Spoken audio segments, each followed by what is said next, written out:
Hey, what's up? Hello, my name is Emma and today I'm starting a new weekly reading vlog. While I'm on break from school waiting for my summer classes to start, I thought it would be a fun idea to spend those 3 weeks filming reading vlogs, so I will link the first one down below. This is the second. There's one more week of reading vlogs coming, and then I will be doing some book expo and BookCon vlogs. So basically you're getting a vlog for like the entire month of May, which is pretty cool. So the physical book I have started for this week is The List by Patricia Ford. So I had alluded to the story behind me in this book in my first reading vlog, and now it is time to share. So I actually have read the majority of The List in the past. Last October I listened to the audiobook and I probably only had maybe 2 hours left before I decided to put it down. I tried so hard to listen to The List, but I could not for the life of me stay with the story. My mind was always wandering. I was desperately rewinding and trying to hold on, and it just was not working out. I actually only realized after deciding to read The List this week that I already talked about this in a reading vlog. I have another reading vlog I did for a different readathon where I listened to the audiobook of The List. So if you're interested in seeing what I thought about this book the first time around, I'll link that reading vlog down below. But you know, this book and I, we parted on good terms and I'm super ready to give it a second chance. I say as if we're like dating or something. You may have heard of The List under a different title, which is The Wordsmith, but it is essentially a sort of futuristic, almost science fiction-y, dystopian middle grade story. It takes place in this city called Ark, which has survived after a period of natural disasters on the earth, and so in Ark, people are restricted to using only 700 words to communicate and nothing more. Our main character is Letta, and she is the apprentice to the wordsmith, and one day when the wordsmith goes missing, Letta is tasked with shortening the list to only 500 words,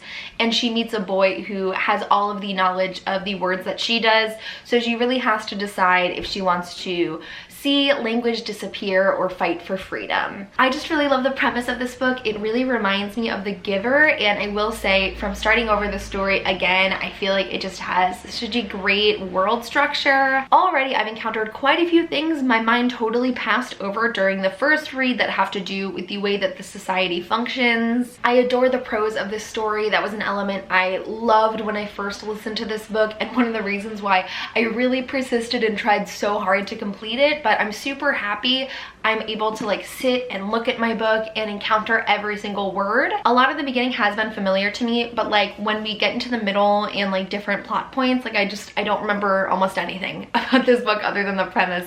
So I'm very, very excited to dive back into it and see what I missed out the first time around. And the audiobook I'm intent on finishing this week is King of Fools by Amanda Foody, which is the sequel to Ace of Shades. I only have 2 hours left in the audiobook, so you can expect like one update for King of Fools when I finish it, but if you want to hear all my thoughts, check out that first reading vlog. I'm really enjoying my time listening to King of Fools. I love this world and the characters and the magic system and the politics so much, and it has just been an exhilarating ride. Stuff just keeps building and building in this book, and we're getting so close to the end, and I have no idea how anything's gonna get resolved, but I'm super, super excited to finish. So I'm gonna head out to my dance class, and I will check in with you guys sometime later tonight.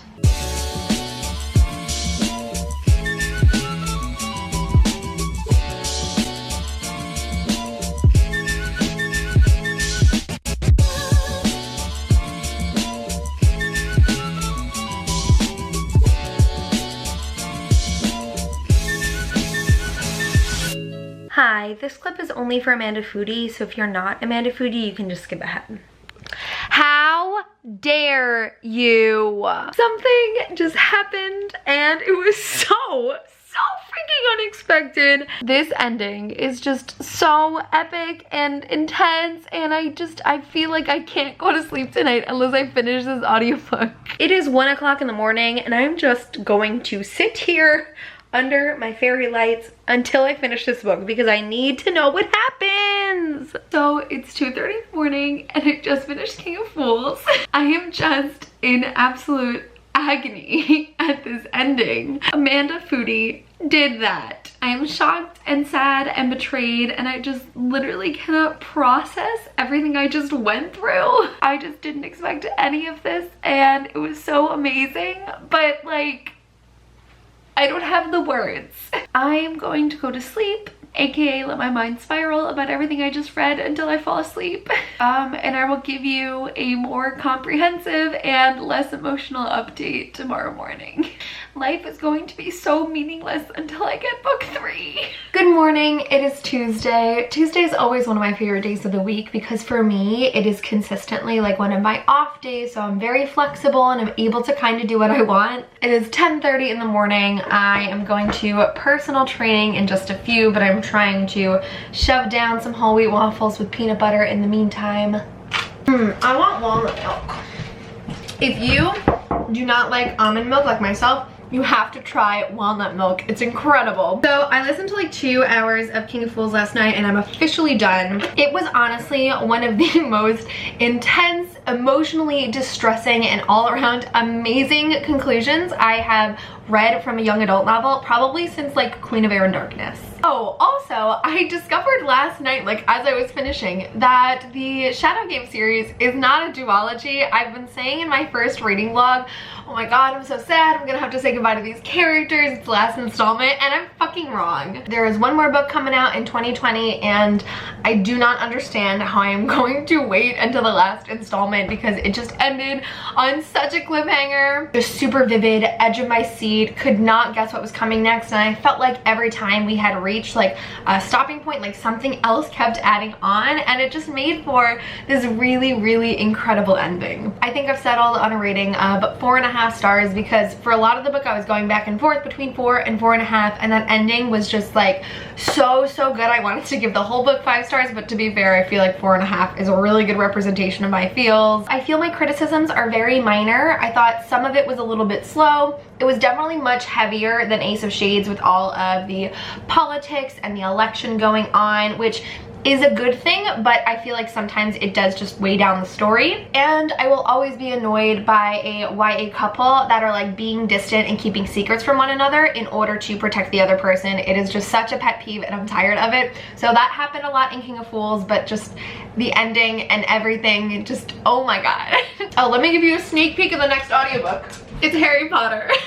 If you've been watching my last couple of monthly reading wrap-ups, I have been rereading the Harry Potter series by listening to them on audiobook, and I'm finally up to Deathly Hallows. I got a comment a couple of weeks ago on like a haul or something, and it was just like, she always talks about Cassandra Clare books and Harry Potter. And in my mind, I was just like, but I own it. I've been doing a yearly reread of Harry Potter since I started the series. I've lost count. Y'all know my Harry Potter journey. And I was actually feeling a little bit insecure when I decided that I would continue with Deathly Hallows because I was like, ugh, they don't want to watch me do a reading vlog of a book that I've read a million times and that they've probably read a million times. But even though I like have that full spoiler-filled review of Deathly Hallows and all the other Harry Potter books, I thought it'd be interesting to share my thoughts like as they come while I'm rereading that, because that's not something I've done before with the series. So yes, I will be starting Deathly Hallows today. I'm gonna listen to it while I'm in the shower and while I'm getting ready today, and then I will check in after training. So today has not been the productive Tuesday I went into it expecting. I got all ready, I got all cute because I had plans to go to the library today and I was going to like work on book reviews and maybe edit and read a little bit, and I just ended up like sitting in bed the whole day. I just feel like I've been so lazy since I've been off of school, and I keep trying to be kind to myself and be like, listen, enjoy your break, but like I'm not enjoying this. I just do not like staying in bed all day and just scrolling mindlessly on the internet, and that's pretty much all I've done. So it is 6 p.m. now. I have wasted enough of today and I'm like finally ready to break out of this funk. I'm gonna pack up my stuff. I'm gonna read more of the list while I eat because I haven't made any progress since I last updated you guys. And then I am going to go to the library because they are open until 9. So I do have enough time where it's going to be like a worthwhile trip for me to go there. I've definitely said this in my videos before, but sometimes it's just really hard for me to motivate myself while I'm at home. There's just so many distractions, so many things that I could be doing. Whereas if I go somewhere like Barnes & Noble or my college campus, or in this case a library, I'm going there for a purpose and I'm more likely to get things done. I haven't been to the library in a while, and when I thought of going today, it made me really excited, so I really do want to go. I have made progress on Deathly Hallows though. I am 2 hours into it right now. I swear I just fly through my Harry Potter rereads. The point I stopped at is after like the first scene with the 7 Potters. It's really hard to talk about this book without going into spoilers. Oh my goodness. I'm gonna do my best to talk about things in a way that those of you who have read the books will understand what scenes I'm referring to, and those of you who haven't will be spoiled. I've just always thought like the plot of the scene, the intention behind what the Order is doing is really interesting, and the fight scene that goes on is super intense.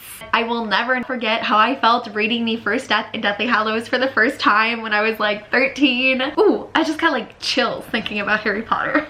I am very happy to be rereading Harry Potter this week though. I feel like with the mood I've just been in today, where I'm just unmotivated, don't want to do anything, like thinking about Harry Potter and talking about it, just like the idea of Harry Potter is already making me feel better about today. So I'm going to go eat and read and head to the library, and I'll check in later. Oh my god, I just realized why I haven't been wanting to do anything these last 2 days. I never ever just chill in bed during the day, and the reason I've been doing it is because it's so damp and nasty outside that as I went to like get out from under the covers to go start doing stuff, I was like, ooh, it's cold, I don't want to leave. Oh my god, I feel so much better knowing that I'm not just being like a lazy bum, that like I'm just cold and that's why I don't want to leave the warmth of my blankets. But now I'm going to go do stuff.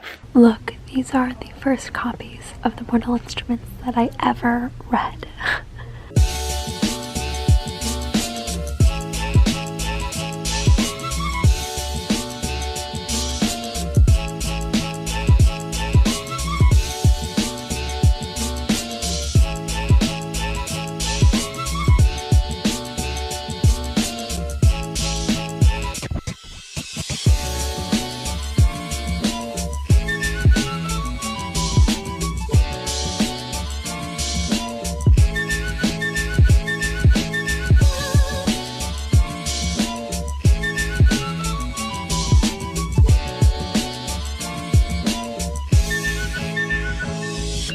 So it is the end of Tuesday. I definitely did not have the day I wanted to at the start, but like, it's okay. Days like this happen, and I have a new chance tomorrow. But man, walking into a library just really reignites my love of reading. I don't know why libraries do that in a different way than bookstores sometimes, but maybe it's just because like the library has been such a long-standing part of my journey as a reader, not only from when I was a child and spending all the time there, but also when I was first getting into YA, I only read library books. So walking around that YA section just like really gets me excited. So as I was leaving tonight, I noticed that they had this different display for all of the books that they're selling, because my library sells books for really cheap that they either get donated and can't use, or old library books they're looking to get rid of. So I basically scored a gold mine because I found these 2 Twilight graphic novels. I saw these on the shelf and I was like, oh my god, like this is hilarious, I have to buy these. So like the whole staff is like getting ready to leave. I walk up to the counter and they're like, do you want to buy these? And I'm like, if I can, because like I understood it was late, and if they were like, oh sorry, like we're all closed up, like I would have came back another day for them. But the librarian I went to took one look at them and was like, we closed up the register for the night, take them home, they're yours. And I was like, are you sure? And he was like, yeah, have a good night. And I was like, wow, that's so nice. So I did get these 2 books for free, and now they are mine, and I'm very excited about them.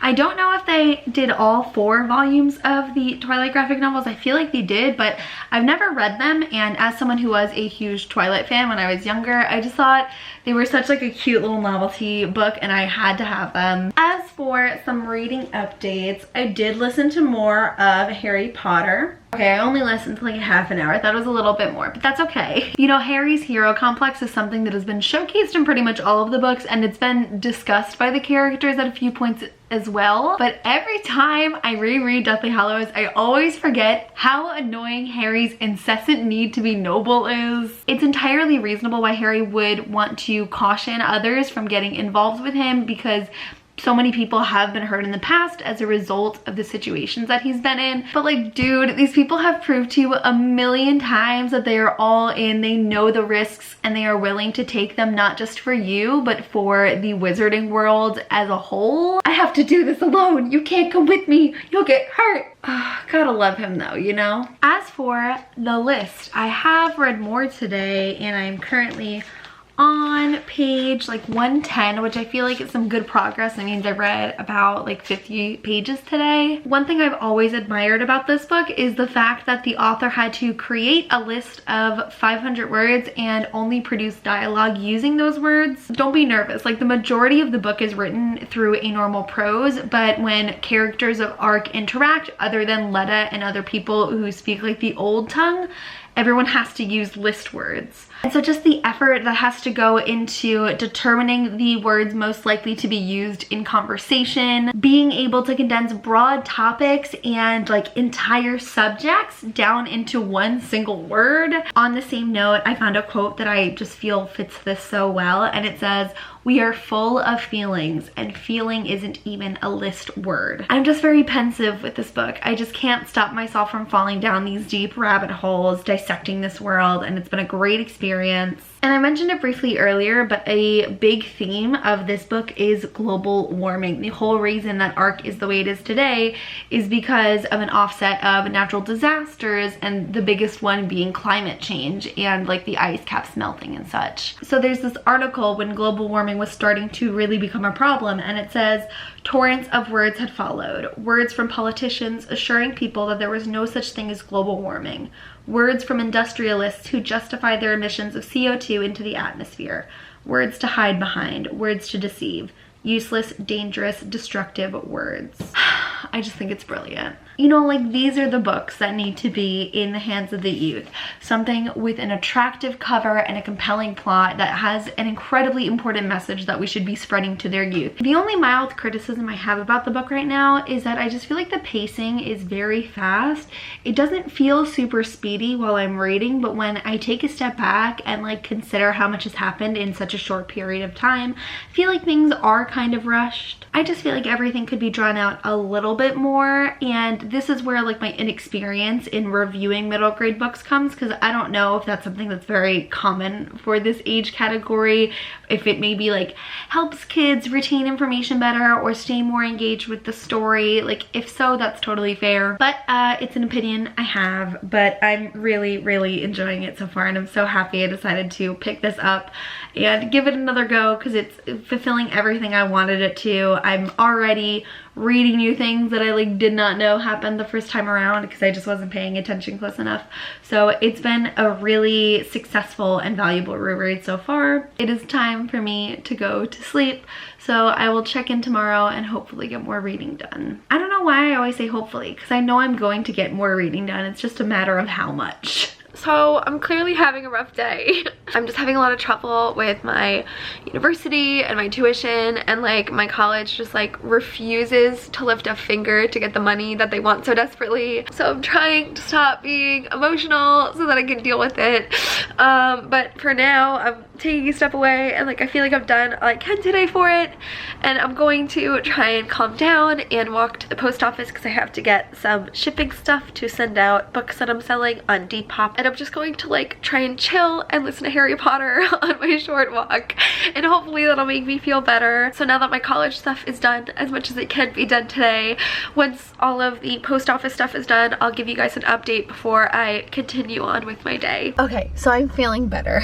I just got out of group therapy. We had a really great discussion today. I got to vent a little bit, and even though like my situation hasn't changed and I'm still stressed for a lot of reasons, I'm coping with it much better in this moment. Oh, I look so bald. I at least have made some progress on Deathly Hallows today. I'm now 29% in. One thing I find particularly cool about Deathly Hallows is that it really breaks the mold from the format of the rest of the previous Harry Potter books. For the first 6 books, Harry goes to school with his friends, there's a new conflict, a new threat that they have to face, and they go back home at the end of the summer. Although the 7th book starts at the same place with Harry at the Dursleys, the tone is different immediately. Like, Like, I did not realize at first how different the beginning of Deathly Hallows feels, even from Half-Blood Course of the story. It's completely different from anything we've seen in the previous books, and I just feel like the idea of like this scavenger hunt is just so much more mature and sophisticated than our previous conflicts. I also love reading about how the Ministry of Magic has changed in this book. I feel like that's something that's very underrated about Deathly Hallows. I think we always focus on like what the Golden Trio are trying to accomplish and what their end goal is, as opposed to how the Wizarding world is really changing under this new rule. I feel like it's very common in fantasy for the parts that really mirror our reality become more understated compared to like all of the magicalness. But I just appreciate the detail and the effort put into expanding this world and really transforming it for the final installment. So right now I am going to drive home from therapy. I'm going to listen to more of Harry Potter, of course. We are having a very Potter day, my friends. I need self-care so badly. So I'm going to take a bath and read and do a face mask later and just really just cool down from the day and set myself up for tomorrow.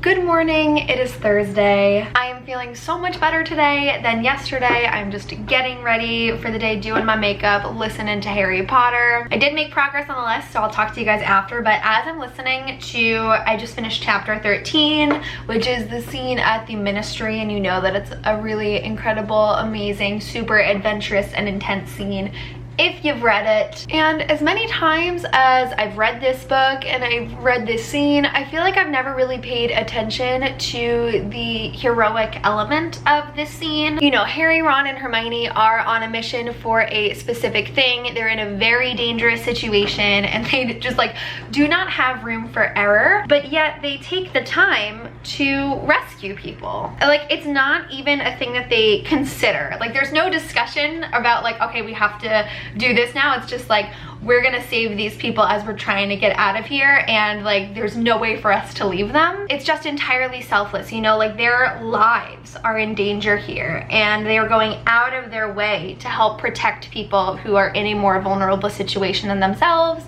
And I've really never paid attention to that before. I just wanted to make a note of that and just recognize another reason why I love Harry Potter and why these characters are so close to my heart. I am going to go back to listening as I finish getting ready though, because I am having a great time. Harry Potter just always keeps me sane in these moments of stress, but it also just makes me happy to drink a cup of tea and listen to one of my favorite stories. So I'm going to continue getting ready, and then before I head into New York City today, I'll give you a little update on what I have read so far. Alright, so we're doing another train update just because I have no time. Finishing up my thoughts from this morning on Harry Potter. I'm 45% in. I cannot believe, like, I started this book, what, yesterday, and I'm already almost 50% done with it. With the list, I actually lost my page because I fell asleep while reading last night, so I have to go find that. So I'm on page 158. My bath last night, by the way, so relaxing. So I'm like roughly halfway done, have a little bit more before I hit that actual midway point,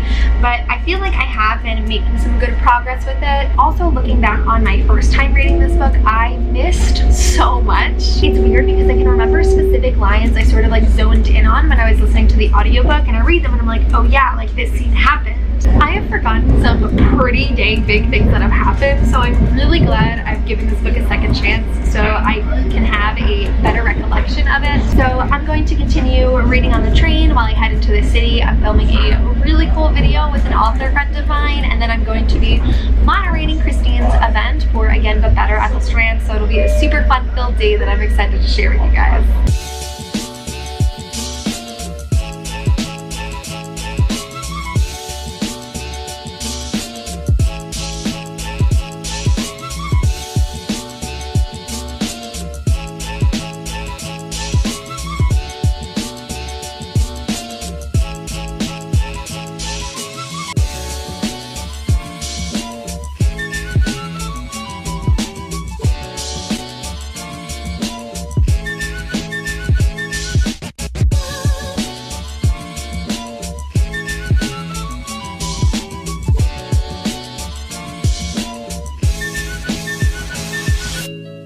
I just got done filming with Arvin and it was so much fun. I love doing the polls and having you guys vote on what Arvin would do today, and it was just an absolute blast. I don't know which of these videos is going up first, so if it happens to be up, I'll link it below. If not, it's coming very soon, and I'm really proud of it. It was fun, adventurous, haha, venturous.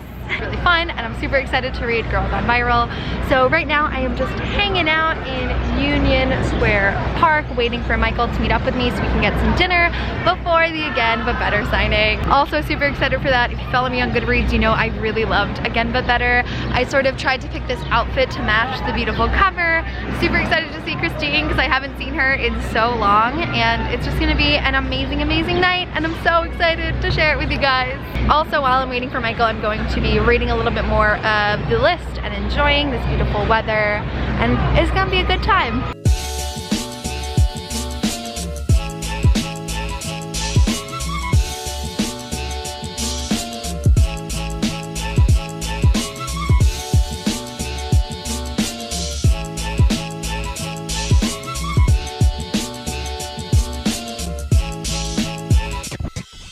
We are heading to the Again But Better signing. No, I think you should do that again, but better. I see what you did there.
Good evening. I am home from the Again But Better signing, which was so much fun. Thank you so much to everyone that came and attended to support Christine, and to all of you who came up to say hello and chat with me after. It was so much fun. Today was definitely not a great reading day. I read maybe 10 pages on the way there and like 4 pages on the way home. I had every intention of reading on my train home, but I actually got roped into a conversation with one of the conductors. I hate talking to strangers. I'm an extremely paranoid person. So like at best, if someone is talking to me on a train, I'm gonna get harassed, and at worst, I'm gonna like literally get assaulted. He was just a very sweet older man. So I'm glad that I had like a nice new experience today on the train. But I did intentionally get home a little bit earlier tonight compared to something like the Nexus signing, so that I could read more of the list before I go to bed. So I'm gonna be doing some reading right now. I'm gonna fall asleep and I'll give you guys like a bigger update in the morning. Good morning. It is 8:30 because I wake up at 7:30 no matter what time I go to bed. I'm doing some reading of the list before I start my day because I get to go into work later today, but I had a thought mid-reading and I wanted to share. I'm very conflicted on the character John Noah. He is basically like the head of ARC. He's the person that decided that they need to have all of these restrictions in order to survive, including language. And I'm conflicted because it seems like he's supposed to be the antagonist, the villain. I mean, when you read a sort of like futuristic dystopian novel, like the government leader is always the bad guy. And I think he's doing bad things. Like, I don't think this type of control over people is appropriate. Every interaction we've had with him thus far, he's been so polite. And I don't think it's like the type of evil charisma that you typically see where people are able to pretend and charm others in order to forward their own ends. Of course, this could just be a very well-practiced tactic, and I expect my opinions on John Noah to change as I get deeper into the story.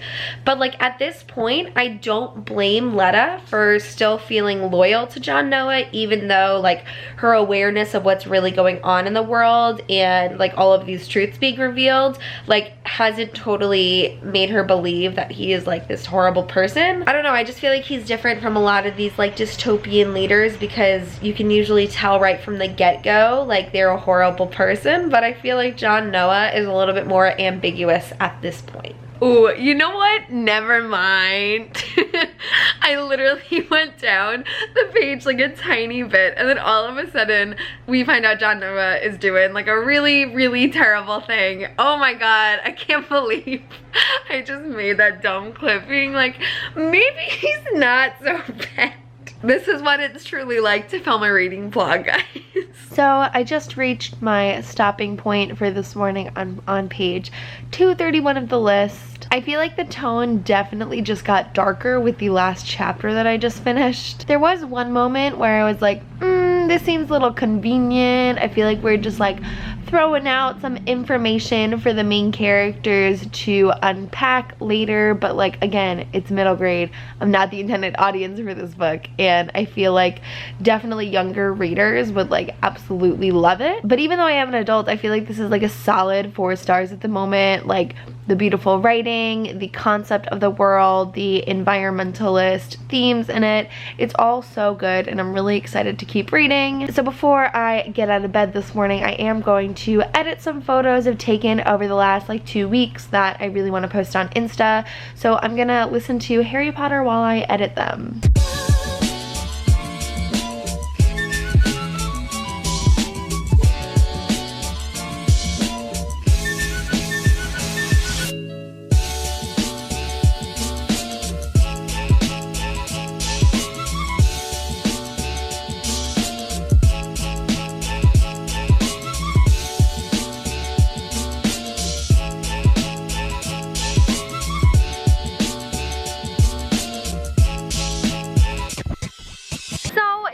I just got out of work. I'm waiting to get on my train to go into the city again. Today I am meeting my friend Matt in the city and we're going to get dinner and go see a film called The Souvenir. I don't really know much about the movie other than it's about like a young film student who gets into a relationship with like an untrustworthy older man. Matt loves film like no other person I've ever met, and he's also into some pretty obscure ones, I feel, so I'm interested to see this one that he picked out. I have the hiccups too, and it is just not optimal for vlogging. I am on page 230 of the list, so I only have like 100 pages left, which is really cool. I know I keep saying I'm going to read on the train and then like end up not doing it, but my book is one of the only things I actually have in my purse today, and I have no excuse not to read it. With Deathly Hallows, I am now 57% in, and like I feel like I just really forgot how good this book is.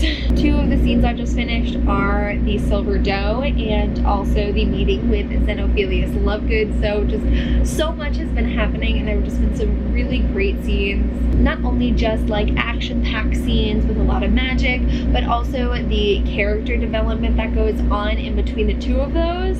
And I am just perpetually impressed with Hermione's quick thinking and cleverness in one of those scenes when she's getting them out of a very dangerous and sticky situation. So now I am going to chill out on the train and read the list and hopefully make some really good progress.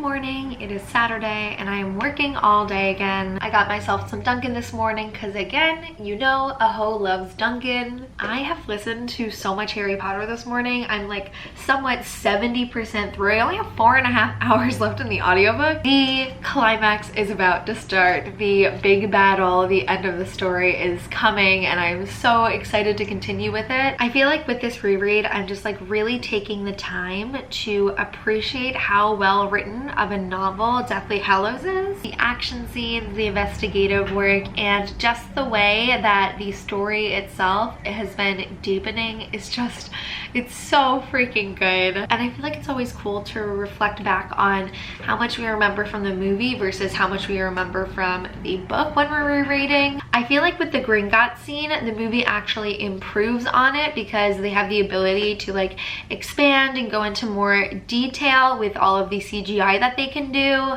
I do feel like the battle in the book is much more expansive than what we get in the movie. I feel like in the film they're more focused on like the magic and the special effects and the fighting, whereas I think the book is a little bit more detail oriented and we go a little bit deeper. So I'm super excited to continue listening and I am on page, I just checked before, why can't I remember? I'm on like page 275 and this book is 350 pages, so I'm only about like 75 pages to go. I feel like the goal I do want to set for myself would be at least like 330 pages, which I think is exactly what I said when I set myself a page goal last week. So yeah, I'm gonna be reading a little bit more of the list while I eat my breakfast this morning and I'll give you guys an update sometime around midday. Hi. It's been a hot minute since I last talked to you guys. Okay, well, it's been a hot minute for me. You guys heard me talking like 30 seconds ago, so it's really not that big of a deal. It is 11 o'clock on Sunday night, and the last time I updated you guys is probably like 2 p.m. on Saturday. On Saturday, I did not really read after my last update because I went immediately from work to my friend's Memorial Day party,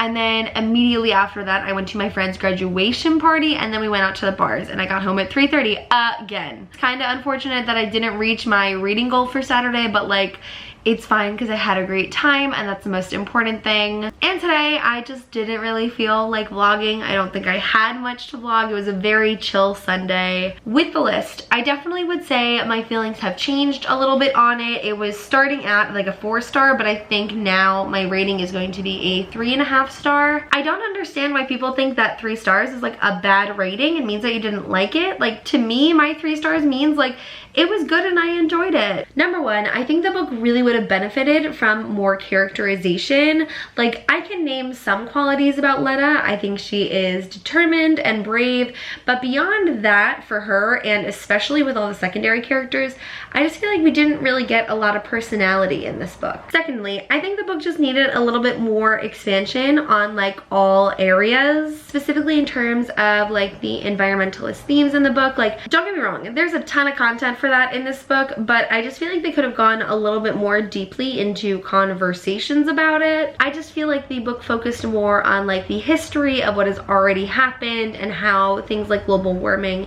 led to the development of art. It was more of a backdrop for the novel as opposed to having its own storyline, and I just would have liked to see more of it. And I just kind of feel like the plot became a little bit more underwhelming near the end. You know, there was like a really good plot twist that I wasn't expecting and some good action scenes, so like it's not all bad whatsoever. I just feel like I wanted something bigger from this story and it was kept a little bit more small scale and simplistic. Oh, also one more thing that kind of bugged me was the ending, because I felt like things wrapped up really, really quickly, which is a pet peeve of mine. And I could kind of forgive it a little bit if like it was leading off on a cliffhanger for like a sequel and we were gonna pick up where things left off. But reading on Goodreads, it doesn't seem like there is intended to be a sequel for this book. It was written as a standalone, and so I just don't understand why it decided to end the way it did. There were things that felt like they were intentionally supposed to be left open, and like I really would have forgiven it if we had a second book coming, but we don't. But to reiterate, I just adored the writing style of this book so much. It has such a nice cadence to it, The prose is just beautiful and poetic and very descriptive, and I really, really liked it. And the world, like although in the end things maybe didn't go as deep as I wanted them to, but I still think like the way the society is set up and how it functions is really interesting. It does pull from a lot of like famous dystopian stories, so there are some generic parts of it, but I feel like the influence of global warming and also language made it very unique. I am very happy I gave this book a second chance. I literally remembered nothing from like the last 3/4 of this book, so I definitely needed a reread, and I'd say I'm like mostly satisfied by my reading experience. I'm glad I finished it.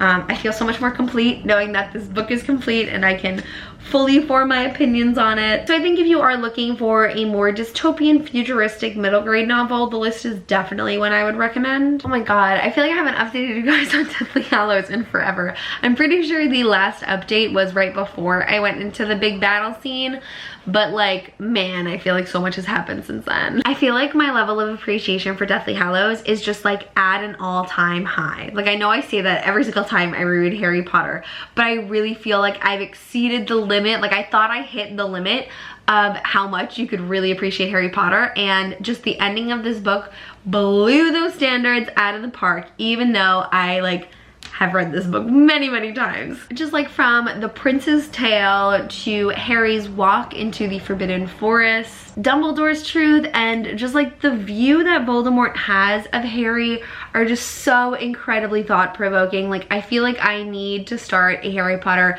book club in my town just to like sit here and discuss things face to face with people, because I didn't know I could think this deeply about Harry Potter, and that's been a really cool experience. I feel like I just had like a lot of realizations while reading. Like I found myself like pausing the audiobook just to like sit there and think about what I just heard and fully analyze it, and it was a really, really good reading experience. I would still consider Half-Blood Prince to be my favorite, but damn does Deathly Hallows give it a run for its money. Like I used to always consider Deathly Hallows my favorite, and it was only until maybe a year or two ago I started gravitating more towards Half-Blood Prince, but like rereading it this time I was just like, wow, like it is so well written. Oh my gosh, like I feel like I just want to start Deathly Hallows over again and go through all of that analysis a second time. Just the character dynamics, the way that like the magic system in the world has grown, being able to make connections and getting more insight on situations we already know about to understand them more deeply. It has just been an exhilarating reading experience that I've had so much fun with. I'm very sad that my yearly reread of Harry Potter is over. Like I even spaced it out and read many books in between this year, and I still feel like I need to just like do the whole thing over again. I was considering listening to the audiobook of Cursed Child for the first time because I haven't read it since I initially read it, but even though like I adore the production with all of my heart and I would cut off my left arm to see it again,